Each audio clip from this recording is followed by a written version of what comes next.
दोस्तों, राजनीति बहुत गंदी चीज़ है। कभी इंसान को अच्छा भी बनाता है तो कभी बुरा भी। कभी दिल से लोग उस प्रतिनिधि को दुआ देते हैं तो कभी उसी प्रतिनिधि को बद्दुआ भी देते हैं। डिपेंड करता है कि वो इंसान लोगों के लिए किया क्या है। आज से 30 साल पहले बिहार के मुख्यमंत्री लालू प्रसाद यादव थे, तब उनके टाइम पर कुछ ऐसा ही सब घटना हुआ था। कभी लोग उनको अच्छे के प्रतीक मानते हैं तो कभी बुरे का।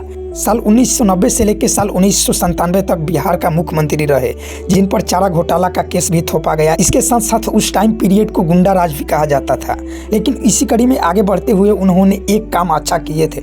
जो बड़े बड़े कास्ट होते थे उनके द्वारा दलित को जो दबाया जाता था उससे वो छुटकारा दिला दिए थे। इसी के लिए लालू प्रसाद यादव का नाम लिया जाता है। लेकिन उस टाइम पीरियड को ज़्यादातर जंगल राज कहकर या चारा घोटाला का मामला कहा जाता है। इसी कड़ी में आगे बढ़ते हुए साल 2004 से लेकर 2009 तक जब वो रेल मंत्री के पद को संभाले, IRCTC के जो 2 होटल था उनको इनलीगल तरीके से सुजाता होटल नाम के कंपनी को दे दिया था, जो कि इनका निजी कंपनी बताया जाता है। पीछे की कारण यह था कि जब वो होटल को सुजाता कंपनी को दिया था तो लालू यादव को पटना में एक सस्ती दाम पर ज़मीन ऑफर किया गया।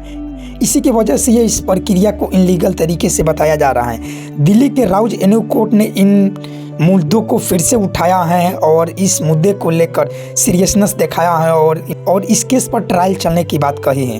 वैसे आपको क्या लगता है कि एक भ्रष्टाचार तरीका से इसको देखा जाए या फिर जो हुआ उसे छोड़ दिया जाए? क्योंकि इस केस में लालू यादव समेत उनके पत्नी और बेटे के साथ साथ 14 लोगों के ऊपर इस केस की सुनवाई किया जाएगा, क्योंकि आरोपी 14 लोगों को बताया जा रहा है। वैसे डिपेंड करता है कि आप क्या सोचते हैं, कमेंट सेक्शन में ज़रूर लिखिएगा।